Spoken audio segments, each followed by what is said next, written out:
విధంగా జరుపుకున్నాము.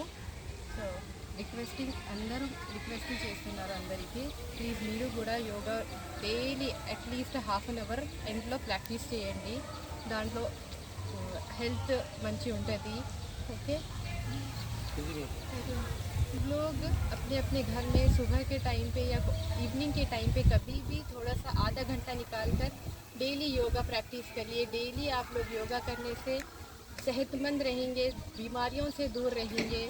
रिक्वेस्ट कर रही हूँ कि आप लोग प्लीज़ सब लोग अपना योगा करते रहिएगा.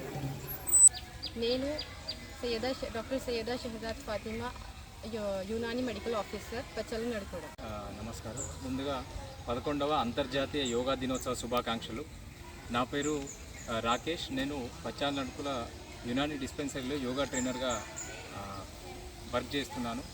సో ఇవాళ ప్రపంచవ్యాప్తంగా యోగా దినోత్సవాన్ని జరుపుకుంటూ అందరూ ఆరోగ్యాన్ని పొందాలనేటువంటి ప్రయత్నం లోపల ఇవాళ ప్రపంచవ్యాప్తంగా కూడా యోగా లోపల భాగంగా అవడం జరిగింది.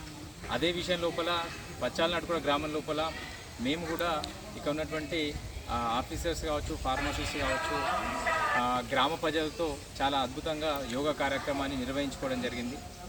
అట్లాగే మన భారత ప్రభుత్వం, రాష్ట్ర ప్రభుత్వం ఇద్దరి యొక్క ఆకాంక్షతో ఇవాళ భారతదేశం అంతటా కూడా యోగా కార్యక్రమాన్ని నిర్వహిస్తూ ప్రజల లోపల ఆరోగ్యాన్ని పెంపొందించడానికి వాళ్ళు నిరంతర కృషి చేస్తున్నారు.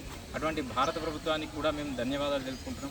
అట్లాగే ముఖ్యంగా యోగా ఎందుకు చేయాలి అనేటువంటి ఒక ఆలోచన, సంశయం అయితే అందరి లోపల రావడం జరుగుతుంది. యోగా చేయడం వల్ల శారీరకంగా, మానసికంగా, ఆధ్యాత్మికంగా కూడా మనిషి ఎదగడానికి అన్ని రకాల అవకాశాలు ఉన్నాయి. కాబట్టి నిరంతరం యోగాభ్యాసం చేయడం వల్ల ఆరోగ్యాన్ని మనందరం కూడా పెంపొందించవచ్చు.